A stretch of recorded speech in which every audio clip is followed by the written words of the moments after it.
तो भाई इस वीडियो को शुरू करने से पहले मैं आप सबसे यही कहूंगा कि इस वीडियो को एंड तक जरूर देखना, तभी आपके इस मामले से जुड़े हुए जो भी डाउट्स हैं वो क्लियर हो पाएंगे। अब भाई इस मामले में जो सबसे ज्यादा पूछे जाने वाला सवाल है वो ये है कि गन लाइसेंस बनवाने में कितना खर्चा आता है। तो इस इम्पोर्टेंट पॉइंट के बारे में मैं वीडियो के एंड में आपको बताऊंगा। इसके अलावा मैं आपको बता दूं कि आर्म लाइसेंस बनने का कोई निश्चित समय नहीं होता। अगर आपके आर्म लाइसेंस का काम सिस्टम के साथ मिलकर किया जा रहा है तो इस काम को पूरा होने में 30 से 45 दिनों का समय लग सकता है। इस सिस्टम से मेरे कहने का मतलब ये है कि भाई आपकी किसी तरीके से कोई उठबैठ, कोई जानकारी, कोई रिलेशन किसी MP, MLA या किसी प्रशासनिक अधिकारी से है और वो आपका आर्म लाइसेंस बनवाने के लिए आपके बिहाफ पे डिपार्टमेंट को अप्रोच कर सकते हैं, तो भी आपका गन लाइसेंस का काम बड़ी ही आसानी से हो सकता है। हालांकि ये पूरी तरीके से अनऑफिशियल होता है। इसके अलावा इस मामले में मैं आपको एक राज की बात और बताता हूँ कि आपने अपने गन लाइसेंस के लिए आवेदन दे रखा है, आपकी फाइल को जमा हुए 3 महीने से ज्यादा का समय हो चुका है, सभी तरीके की संबंधित वेरिफिकेशन और रिपोर्ट फाइल पे लग चुकी है, लेकिन इसके बाद भी आपकी डिपार्टमेंट में फाइल अटक गई है, वो डिपार्टमेंट में आगे नहीं बढ़ रही, उस पर कोई प्रोसेस नहीं हो रहा और आपके द्वारा अधिकारी से इस बारे में पूछे जाने पर वो अधिकारी कहता है कि अभी साहब नहीं है या अभी गन लाइसेंस का काम बंद है या इस तरीके का जो भी रीजन वो आपको देता है, तो इससे आपको ये समझ जाना चाहिए कि आपकी फाइल किसी कारण से या किसी रीजन से रिजेक्ट हो गई है। आपके आवेदन की फाइल को डिपार्टमेंट के द्वारा रद्द कर दिया गया है। अगर रद्द करने के कारणों के बारे में बात करी जाए तो ये भी हो सकता है कि फाइल में आपने अपने जो डॉक्यूमेंट अटैच करके लगाए हैं उनमें से कुछ डॉक्यूमेंट की वेरिफिकेशन ना हो पा रही हो, जिसकी वजह से डिपार्टमेंट को उस डॉक्यूमेंट के फर्जी होने का शक है। या ये भी हो सकता है कि वेरिफिकेशन के दौरान जो आवेदक है उसका कोई आपराधिक ब्यौरा पुलिस के द्वारा निकाल लिया गया हो, जिसके बारे में आवेदक ने फॉर्म में नहीं बताया था, पुलिस वालों से उस चीज के बारे में छुपाया था और उससे जुड़ी हुई जानकारी को आवेदक ने आवेदन फॉर्म में नहीं भरा, तो ये भी एक रीजन हो सकता है आपके आर्म लाइसेंस की फाइल के रिजेक्ट होने का। इसके अलावा आपके आर्म लाइसेंस की फाइल के रद्द होने का एक विशेष कारण ये भी होता है कि जो आपने गन लाइसेंस मांगने के लिए जो अपना रीजन दिखाया है वो रीजन डिपार्टमेंट के लिए सफिशिएंट नहीं है। जैसे कि गन रखने के लिए आपकी जो जरूरत या जो कारण आपके द्वारा बताया जाता है, अधिकारी उस कारण से उस रीजन से संतुष्ट नहीं है, उन्हें गन लाइसेंस इशू करने के लिए आपके द्वारा दिया गया कारण उपयुक्त नहीं लगता, जिसकी वजह से वो आपके आर्म लाइसेंस की फाइल को रिजेक्ट कर देते हैं। कुल मिलाकर ये कहा जा सकता है कि सारी डॉक्यूमेंटेशन और सारी वेरिफिकेशन ओके होने के बाद भी जो गन लाइसेंस जारी करने वाला अधिकारी होता है ये 100% उस अधिकारी की विवेक शक्ति के ऊपर निर्भर करता है कि वो सारे डॉक्यूमेंट, सारी वेरिफिकेशन ओके होने के बावजूद भी आवेदक के नाम पे गन लाइसेंस इशू करे या ना करे, क्योंकि गन लाइसेंस जारी करने की फाइनल अथॉरिटी राज्य सरकार के गृह मंत्रालय के अधीन उस अधिकारी के पास ही होती है।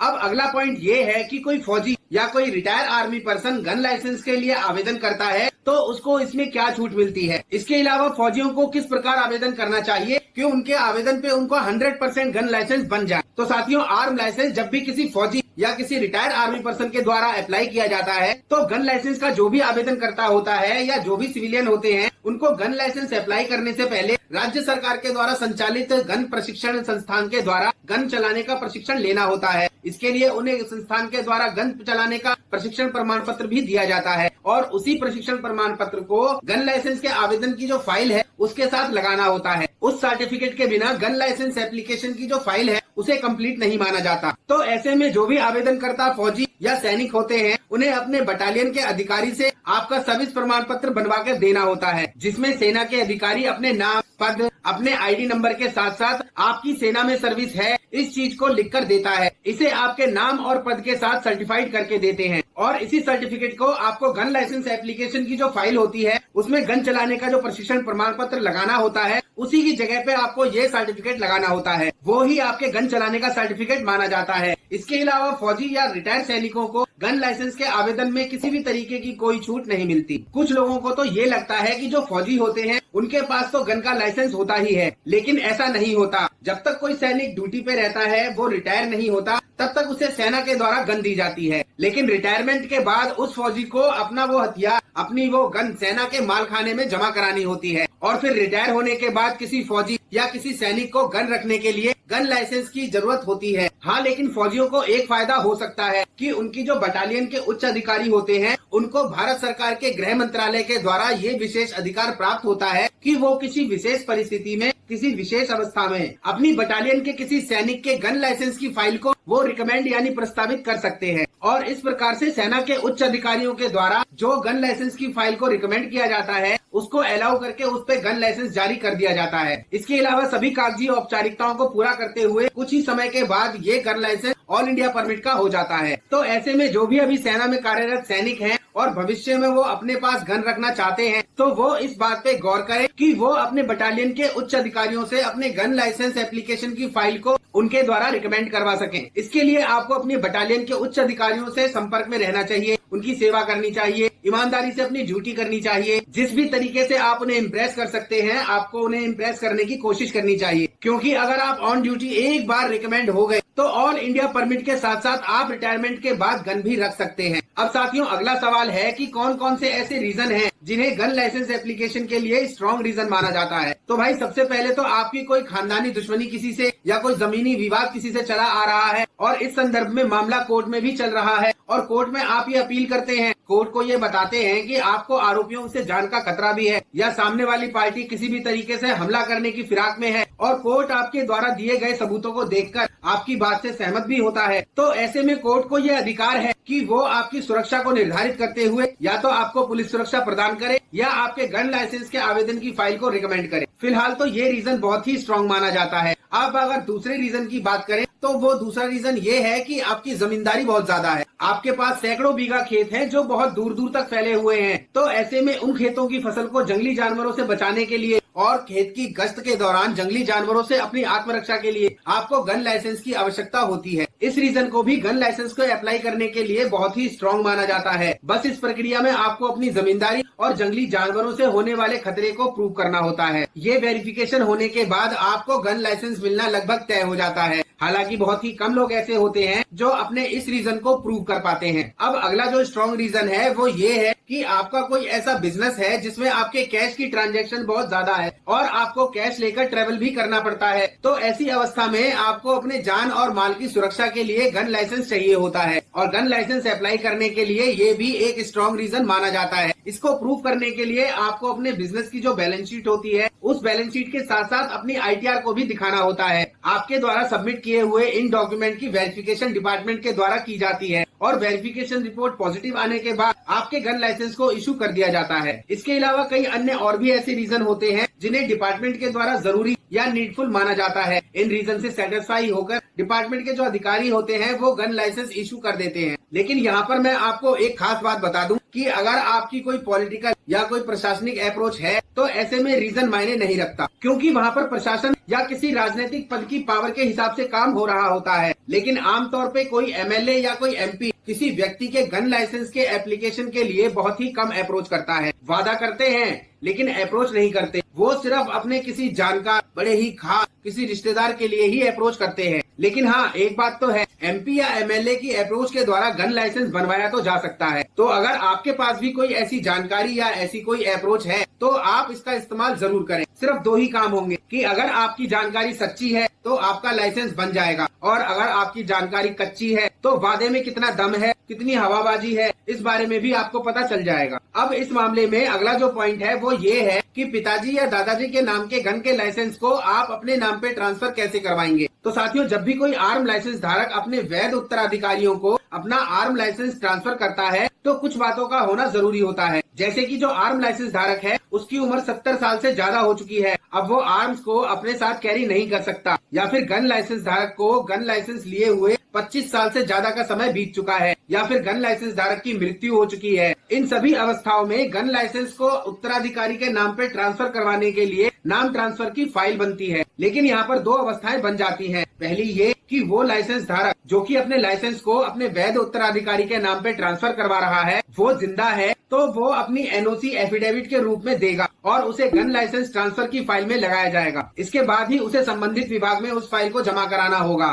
और वहाँ पर उसे अपने बयान और अपने हस्ताक्षर भी करने होंगे। और दूसरी अवस्था ये है कि लाइसेंस धारक की मृत्यु हो चुकी है तो ऐसी अवस्था में उसका जो वैध उत्तराधिकारी है वो ही गन लाइसेंस के नाम के ट्रांसफर की आवेदन की फाइल को जमा करा सकता है और उस नाम ट्रांसफर की एप्लीकेशन की फाइल में आवेदक को डेथ सर्टिफिकेट, शपथ पत्र और अपने से जुड़े हुए सभी दस्तावेजों को लगाना होता है। लेकिन अगर उत्तराधिकारी एक से ज्यादा है तो सभी उत्तराधिकारी आपस में मिलकर आपसी सहमति से किसी एक उत्तराधिकारी को चुनते हैं और उसी के नाम पर एनओसी के रूप में अपना शपथ पत्र देते हैं, तभी उस व्यक्ति के नाम पर लाइसेंस ट्रांसफर हो सकता है। अब भाई सबसे आखिरी में सबसे ज्यादा पूछे जाने वाला सवाल कि सर गन लाइसेंस बनवाने में कितना खर्चा आता है। तो साथियों सबसे पहले ये जान लो कि राज्य सरकार के गृह मंत्रालय के अधिकारियों के पास गन लाइसेंस जारी करने का अधिकार होता है। पूरे देश में ये अधिकार राज्य सरकार के अधिकारियों के अंतर्गत अलग अलग प्रोविजन में होता है। आपके द्वारा गन लाइसेंस के एप्लीकेशन की जो फाइल है उसमें जो भी आपके द्वारा डॉक्यूमेंट लगाए जाते हैं वो बिल्कुल सही होने चाहिए। इसके अलावा पुलिस के द्वारा की जाने वाली जो वेरिफिकेशन होती है उसकी रिपोर्ट भी आपके फेवर में ही आनी चाहिए, तभी आपके गन लाइसेंस की फाइल को आगे प्रोसेस में कंसीडर किया जाता है, आपके गन के लाइसेंस को जारी करने के योग्य माना जाता है। और अब बात करें इसमें लगने वाले खर्चे की, तो एक होता है सरकारी शुल्क और एक होता है सेवा शुल्क। पहले बात करते हैं सरकारी शुल्क के बारे में। तो साथियों इसमें अलग अलग राज्यों के द्वारा अलग अलग सरकारी फीस चार्ज की जाती है। ये पूरी तरह डिपेंड करता है कि आप किस राज्य के निवासी हैं, आपने कौन से स्टेट में गन लाइसेंस की एप्लीकेशन को फाइल किया है। अब भाई जो दूसरा होता है उसे कहते हैं सेवा शुल्क। आपके गन लाइसेंस के आवेदन की फाइल को जब आप डिपार्टमेंट में जमा कराते हैं तो उसके बाद उस फाइल की कई डिपार्टमेंट के द्वारा अलग अलग वेरिफिकेशन की जाती है। तो ऐसे में उन डिपार्टमेंट में बैठे ऐसे कुछ भ्रष्ट, ऐसे कुछ करप्ट अधिकारी होते हैं जो ऐसी वेरिफिकेशन रिपोर्ट को पॉजिटिव बनाने के लिए सेवा शुल्क की मांग करते हैं। अब आपको अपने वेरिफिकेशन की जल्दी से जल्दी ओके की रिपोर्ट भिजवाने के लिए वहाँ पर सेवा शुल्क देना पड़ सकता है। अब आप देखो कि आपकी फाइल कितने विभागों से होकर जाएगी, कहाँ से उस पे वेरिफिकेशन रिपोर्ट चढ़ेगी। तो उन सभी डिपार्टमेंट में अगर आपका संपर्क किसी भ्रष्ट अधिकारी से होता है तो ऐसे में वहाँ पर आपको सेवा शुल्क देना पड़ सकता है। और मोटा मोटा अगर कोई फिगर के बारे में पूछे तो मैं आपको बता दूं कि इन सभी विभागों का सारा सेवा शुल्क मिला के लगभग 2 लाख से 4 लाख के बीच होता है। और ये भी अलग अलग राज्यों के हिसाब से अलग अलग डिपेंड करता है। इसके बाद भी इस बात की गारंटी नहीं है कि आपका लाइसेंस बन ही जाएगा, क्योंकि वहाँ बैठा वो भ्रष्ट अधिकारी सिर्फ आपसे इस बात का सेवा शुल्क ले रहा है कि वो अपने से संबंधित डिपार्टमेंट्स की वेरिफिकेशन रिपोर्ट आपके फेवर में भेजेगा। तो ऐसे में मेरी आपको यही राय है कि आप जो भी करें अपनी जानकारी अपनी सूझबूझ से करें।